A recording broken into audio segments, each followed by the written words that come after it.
అరుణాచలం వెళ్ళాలి అనుకునే మిత్రులు, సో మీకోసమే వీడియో. ప్రస్తుతం ఉండే పరిస్థితుల్లో మీరు ఆ ప్లాన్ని మార్చుకోండి. తిరువన్నామలైలో పరిస్థితులు మీకు అనుకూలంగా లేవు. ఎందుకంటే చూడండి, అన్నామలై కొండ అని అంటారు. ఈ పేర్లు చాలామందికి తెలియకపోవచ్చు, కానీ లోకల్గా ఉండే వాళ్ళకి అన్నామలై కొండ అంటే మీకు అరుణాచలంలో ఒక భాగం. చూడండి, మొన్న ఏమైందంటే 3:45 బ్రహ్మ ముహూర్తం. ఈ టైంలో మీకు అందరూ ప్రశాంతంగా నిద్రపోతున్నారు. మీకు సడన్గా చప్పుళ్ళు, మీకు పెద్ద పెద్ద చప్పుళ్ళు. సో జనాలు ఏమనుకున్నారు అంటే మీకు ఉరుములు, మెరుపులు. మళ్ళీ ఇక్కడ ఈ అన్నామలై కొండ అని మాట్లాడుతున్నాను చూసారా, ఇక్కడ మీకు ఎక్కువ శాతము కాలనీస్ ఉంటాయండి. అంటే పువ్వులు అమ్ముకునేవాళ్ళు, అలాగే మీకు చెప్పుల స్టాండ్ దగ్గర ఉండేవాళ్ళు, చిన్న చిన్న కొబ్బరికాయలు అమ్మేవాళ్ళు, ఇలాగా. సో వీళ్ళందరూ కూడా ఎక్కువగా ఉంటారు. వీళ్ళు ఏం చేస్తారు అంటే షీట్ ఇల్లులు అని అంటారు. అంటే చూడండి, షీట్ హౌసెస్ అంటారు. రెగ్యులర్గా ఉండే బ్రిక్స్ ఇల్లులు కాకుండా మీకు బ్లూ కలర్లో ఉండే ఈ షీట్స్ ఉంటాయి చూసారా, వాటితో వీళ్ళు ఇల్లులు కట్టుకొని అక్కడ నివసిస్తూ ఉంటారు. కరెక్ట్గా కొండకు కింద, ఎక్కడ అన్నామలై కొండ దాని కింద. సో ఒక 3:45 AM మీకు చప్పుళ్ళు, విపరీతమైన వర్షము, దబా దబా దబా చప్పుళ్ళు. సో ఈ షీట్స్ మీద మీకు ఆ నీటి బొట్టు పడడం, ఆ వర్షం పడడం వలన ఇలా చప్పుళ్ళు వస్తున్నాయేమో అని అనుకున్నారు. కానీ వీళ్ళు ఒక అతి ముఖ్యమైన విషయాన్ని వీళ్ళు గమనించలేదు. సో సడన్గా కొంతమందికి ఏదో డౌట్ వచ్చింది, కంటిన్యూస్గా ఏంటి ఈ శబ్దము అని చెప్పి బయటికి వచ్చారు. ఎప్పుడు 3:45 నుంచి 4:30 నేను మాట్లాడుతున్నా. ఈ 45 minutes ఎంత క్రిటికల్ అంటే ఆ వార్తలు చూస్తూ ఉంటే నిజంగా మనకి ఏడుపు వస్తుంది. సో వీళ్ళు బయటికి వచ్చిన వాళ్ళు చూస్తే ఈ అన్నామలై కొండ ఆ ప్రాంతం ఉంటుంది చూసారా, పెద్ద పెద్ద రాళ్ళు. సో ఈ రాళ్ళు మెల్లమెల్లగా కిందకు దిగడం అంటే మీకు ఈ వర్షము నీళ్లు, ఇప్పుడు క్లౌడ్ బర్స్ట్ అని మాట్లాడతాం. ఇవాళ ఐఐటికి సంబంధించిన నిపుణులు ఏమంటున్నారు అంటే పలానా రోజు ఇంత వర్షము పడుతుందని ఒక అంచనా ఉంటుందండి. సో మెట్రలాజికల్ డిపార్ట్మెంట్ వాళ్ళు ఇస్తారు. కానీ ఇక్కడ ఏం జరిగింది, అందరూ చెన్నై ఫోకస్డ్గా ఉన్నారు. అంటే ఈ ఫెంజాల్ తుఫాన్ ఉంది చూసారా, ఇది చెన్నై మీద చాలా పెద్ద లెవెల్లో దాడి చెయ్యబోతుంది అనుకున్నారు. బీభత్సమైన వర్షాలు, నెల్లూరు దాకా కూడా ఈ వర్షాలు ఉన్నాయి. కాబట్టి అందరి టార్గెట్ ఏంటి, చెన్నైని ఎలా కాపాడాలి, ఇదే ఆలోచనలో ఉన్నారు. కానీ చెన్నైకి చుట్టూర్తా ఒక మహాబీభత్సము, ఒక మహావిధ్వంసము జరగబోతుందన్న విషయాన్ని ఎవరు గమనించలేదు. కరెక్ట్గా మీకు ఇక్కడ విழுப்புరం అనండి, మీకు తిరువన్నామలై, అరుణాచలం, ఇక్కడ భారీ వర్షాలు, క్లౌడ్ బర్స్ట్ జరగబోతుందని ఎవరు తెలుసుకోలేదు.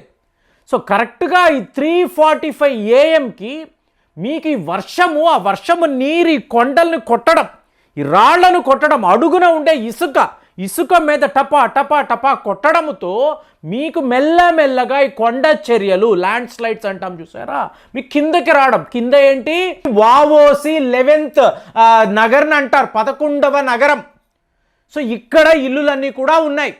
సో కొంతమంది అలర్ట్ అయిన వాళ్ళు ఏదో జరగబోతుంది, చాలా పెద్ద వర్షాలు అని అనుకుని బయటికి వచ్చి చూస్తే కొండ మీద నుంచి ఆ కొండ చర్యలు మెల్లమెల్లగా డెబ్రీ అనేది వీళ్ళ వైపు రావడాన్ని గమనించారు. ఒక అవలాంచ్ వచ్చినప్పుడు ఎలా ఉంటుందండి, నేరుగా మీ ఇళ్ల మీదకి వస్తుంది. అది మంచు తుఫాను, ఇక్కడ బండారాళ్ళు మీ మీదకి రావడంతో అక్కడ నుంచి వీళ్ళందరూ కూడా పారిపోయారు. సో ఇప్పుడు అడిగినప్పుడు, ఐఐటి నిపుణులు అడిగినప్పుడు ఏమన్నారు, మాకు ఈ చప్పుడు విచిత్రంగా ఉండిందండి, 30 ఏళ్లలో ఎప్పుడు కూడా ఇలాంటి సౌండ్ మేము వినలేదు, దాంతో డౌట్ వచ్చి బయటికి వచ్చాము, మేము మా ప్రాణాలను కాపాడుకోగలిగాము. కానీ మా ఇళ్ళంతా చూడండి అంటే టోటల్ డిస్ట్రక్షన్ అండి. ఇల్లులంతా కూడా మీకు మహావిధ్వంసములో ఇరుక్కుపోయి ఉన్నాయి. పెద్ద పెద్ద రాళ్ళు. ఇవాళ వాళ్ళ మంత్రి, ఇప్పుడు హౌసింగ్ మినిస్టర్ అంటారు చూసారా, ఆయన వచ్చి ఐఐటి నిపుణులతో మాట్లాడుతున్నాడు. ఏంటి అంటే ఒక జేసీబీ కూడా అక్కడ వెళ్ళలేని పరిస్థితి అండి, అంతంత పెద్ద రాళ్ళు ఉన్నాయి అన్నారు. తరువాత ఏదో ఒక రకంగా జేసీబీని అక్కడ దాకా తీసుకువెళ్ళగలిగారు.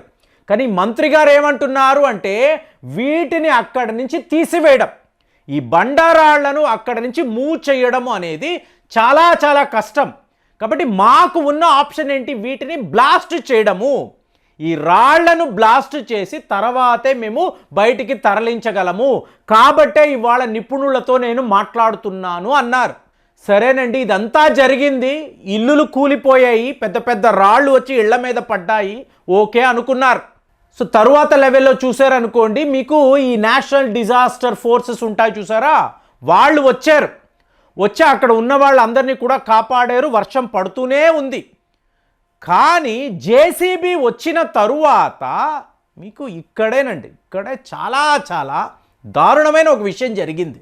ఈ జేసీబీ మట్టిని, చిన్నపాటి రాళ్లను మూవ్ చేస్తూ ఉంటుంది. జేసీబీ అంటే మీ అందరికీ తెలిసే ఉంటుంది. మూవ్ చేస్తున్నప్పుడు ఒక పాప యొక్క కాలు, ఇంకొక పిల్లాడి తల, సో ఇక్కడ లోకల్గా ఉన్న వాళ్ళందరూ అప్పటి వరకు ఎక్కడెక్కడికో పారిపోయారు.